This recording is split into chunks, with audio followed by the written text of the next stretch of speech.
बांग्लादेश में हिंदुओं को लगातार निशाना बनाया जा रहा है। इसकी गवाह तस्वीरें आपको दिखाते हैं। वहां पर ना कोई कानून नजर आता है, ना पुलिस नजर आती है। कट्टरपंथियों को तो जैसे हिंदुओं का कत्ल करने की खुली छूट दे दी गई है। हिंदुओं की पिटाई हो रही है, अत्याचार किया जा रहा है। हिंदू प्रदर्शन कर रहे हैं लेकिन उन्हें भी नहीं बख्शा जा रहा है। मंदिर को बंद कराया जा रहा है और दूसरी तरफ बांग्लादेश में हिंदुओं पर जो जाती हो रही है उसके खिलाफ दुनिया भर में प्रदर्शन भी हो रहे हैं। उसकी तस्वीरें भी सामने आ रही हैं। ये 4 तस्वीरें क्या हो रहा है बांग्लादेश में उसकी गवाही देती है। तस्वीरों में देखिए किस तरीके से हिंदुओं को पीटा जा रहा है, जानबूझ करके उन्हें खोज करके निशाना बनाया जा रहा है। हिंदू हालांकि प्रदर्शन कर रहे हैं। चिन्मय प्रभु को जब से गिरफ्तार किया गया उसके बाद यहाँ पर लगातार प्रदर्शन चल रहे हैं, लेकिन अभी भी हिंदुओं पर अत्याचार बंद नहीं हो रहे हैं। मंदिरों को बंद कराया जा रहा है। दुनिया भर में इस तरीके के प्रदर्शन हो रहे हैं कि बांग्लादेश में जो कुछ भी हो रहा है अब उस पर यूएन को संज्ञान लेना चाहिए। यूएन पर उस मुद्दे पर बातचीत होनी चाहिए। लेकिन अभी भी इसी तरीके से जो अगस्त से हिंसा जारी हुई थी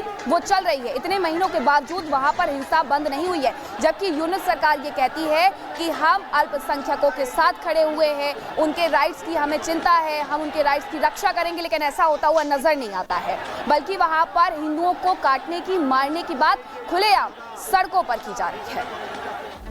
बांग्लादेश के पीएम कहते हैं कि उनके देश में हिंदुओं पर हमले नहीं हो रहे हैं, उनके देश पर झूठे आरोप लगाए जा रहे हैं। लेकिन सच क्या है, झूठ क्या है, वहां से आ रही तस्वीरें हर पल बांग्लादेश की पोल खोल रही हैं। तस्वीरों में सच्चाई आपने देखी कि किस तरीके से वहां पर हिंदुओं पर अत्याचार किया जा रहा है। अब ये मंदिर की तस्वीर भी देख लीजिए। मंदिरों को निशाना बनाया जा रहा है, हिंदुओं के घरों को निशाना बनाया जा रहा है, उनकी दुकानों को निशाना बनाया जा रहा है, मंदिरों में तोड़फोड़ की जा रही है, घरों को जलाया जा रहा है, बाजारों में आग लगाई जा रही है जो हिंदुओं के हैं, और ढूंढ करके हिंदुओं को मारा जा रहा है। सड़कों पर उतर करके कट्टरपंथी इस तरीके से हिंदुओं के साथ व्यवहार करते हुए नजर आ रहे हैं। अगर आज की तारीख की हम बात करें तो आज की तारीख में बांग्लादेश में हिंदू होना सबसे बड़ा गुनाह हो गया है। हिंदुओं को रोज उनके हिंदू होने की सजा दी जा रही है। इस वक्त यूनुस के देश में हिंदुओं की क्या है हालत, इस रिपोर्ट में आप देखिए।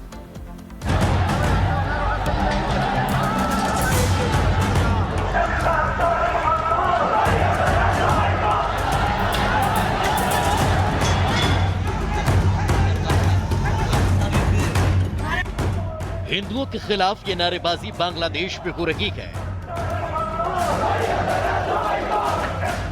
उस यूनुस के देश में जिसे कभी दुनिया का सबसे प्रतिष्ठित नोबेल शांति पुरस्कार मिला था, लेकिन आज शांति और सद्भाव की डींगे हाँकने वाले वही यूनुस नरपिशाच बन चुके हैं, जिनकी आंखों के सामने बांग्लादेश की सड़कों पर हिंदुओं को काटने, उन्हें कत्ल किए जाने के नारे लगाए जा रहे हैं, लेकिन वो चुपचाप हिंदुओं की तरफ पीठ घुमाकर बैठे हैं।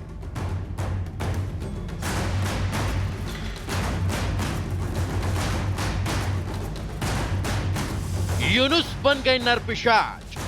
जी हां, बांग्लादेश में हिंदुओं के खिलाफ हो रही हिंसा की तस्वीरें इस वक्त पूरी दुनिया में वायरल हैं। पूरी दुनिया सिर झुकाए हिंदुओं के खिलाफ जारी इस तांडव को देख रही है।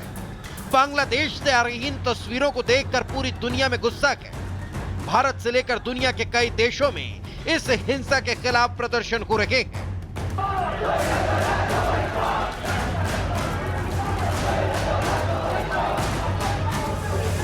बेशक यूनुस इन बातों से बेपरवाह है। उन्हें इस बात की कोई फिक्र नहीं कि उनके देश में यह हिंदुओं के साथ क्यों हो रहा है, वरना वो इस्कॉन के संत चिन्मय दास की गिरफ्तारी और हिंदुओं के खिलाफ बोई जा रही नफरत के प्रति विरोध जारी करने पर भारत के सामने अपनी आपत्ति नहीं जताते।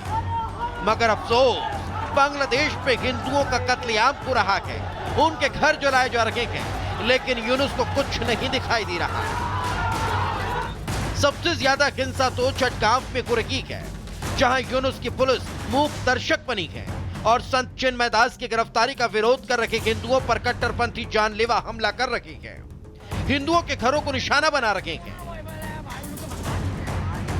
लेकिन हद तो यह है कि बांग्लादेश सरकार ने जिस संत पर देशद्रोह का आरोप लगाया, उसकी पूरी दुनिया में निंदा हो रही है। बावजूद इसके अब यूनुस सरकार इस्कॉन को की आतंकी संगठन घोषित करने पर तुली है, जिस पर पूरी दुनिया हैरान है।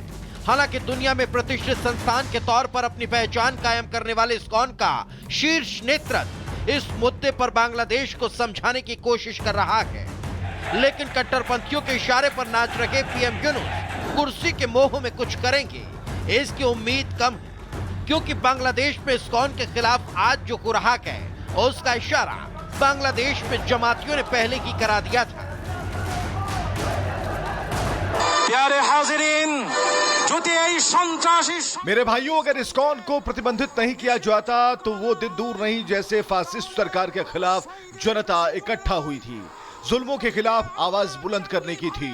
वैसे ही वो दिन दूर नहीं अगर इस्कॉन को प्रतिबंधित नहीं किया जाता तो रास्ते पर हत्याएं होंगी, माहौल खराब होगा।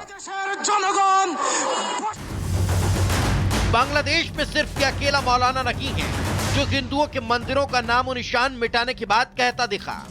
कट्टरपंथियों की ऐसी जमात आज बांग्लादेश में भरी पड़ी है। खुद यूनुस का रवैया भी इन कट्टरपंथियों से कम नहीं, जो कुर्सी के लिए जमातियों की गोद में जा बैठे। बेशक बांग्लादेश में आज जो स्थिति है वो एक समय पाकिस्तान के अंदर बनी थी, जहां हिंदुओं को मारा काटा गया था। आज बांग्लादेश ठीक उसी राह पर चल पड़ा है।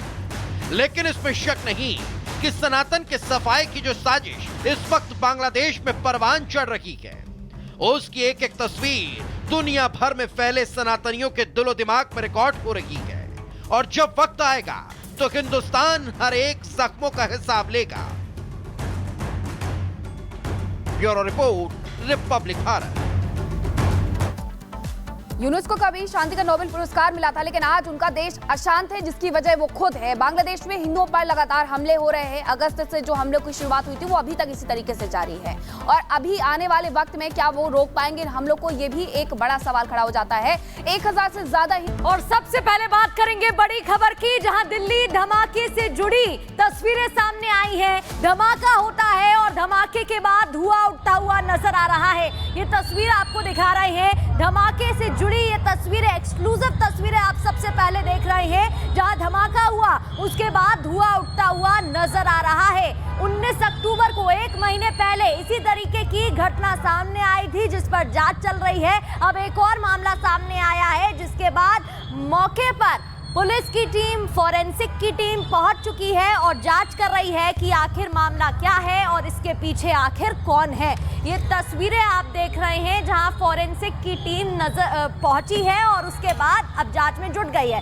ये तस्वीरें आपको दिखा रहे हैं, धुआं उठता हुआ नजर आ रहा है। चारों ओर आसमान में धुआं छा जाता है, ब्लास्ट होता है, धमाका होता है, और धमाके के बाद वहां पर क्या कुछ हालात, वो तस्वीरें आपको दिखा रहे। धमाके का एक्सक्लूसिव तस्वीरें सबसे पहले आप रिपब्लिक भारत पर देख रहे हैं। इसी तरीके की खबर पहले भी सामने आ चुकी है। लोमस और साहिल हमारे साथ ग्राउंड जीरो से जुड़ गए हैं। लोमस, आपसे पहले समझना चाहूंगी, पहले तो अपडेट बताइएगा और कैसे इस मामले का खुलासा होता है। बताया जा रहा है एक महिला ने जानकारी दी इस बात की, क्या उसका भी कोई बयान सामने आया है?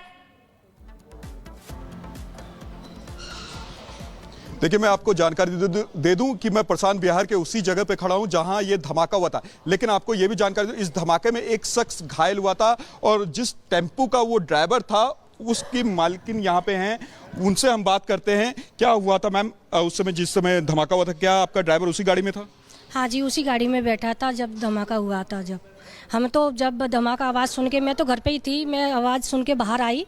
जैसे मैंने देखा तो यहाँ पे धुआं काफ़ी हो रहा था और मैंने देखा उसके चोट भी लग रही थी। ये लड़का मेरा है, ये आया था उसके पास ड्राइवर। तुरंत धमाका होते ही आए थे उसके पास? हाँ, उसके धुआं हो गया था काफ़ी, उसके थोड़ी सी चोटें भी आई है और उसको अभी पीसीआर ले गई है। पीसीआर लेकर आप ही लोगों ने पीसीआर को फ़ोन किया था? नहीं, इधर वकील अंकल हैं, इन्होंने करा था। ये वकील आप फ़ोन कर दो उन्हें, मतलब पुलिस आ जाए और इनको देखा। हम लोग को उसको ये धमाका था काफ़ी तेज था, बहुत तेज था धमाका, काफी तेज धमाका था और इसमें एक शख्स घायल हुआ। उस समय वो उसी टेम्पू में बैठा हुआ था जो टेम्पू अभी लगी हुई है। और यहाँ पर कुछ लोग भी हैं बात करने के लिए, उनसे भी हम बात करेंगे और जानेंगे कि आप लोग यहीं पे मौजूद थे उस समय जब धमाका हुआ था? हाँ, जब धमाका हुआ था आप लोग अंदर थे? हाँ जी सर, नीचे ही थे। ये सर ने ही कॉल करी थी हमारे, जो नितिन सर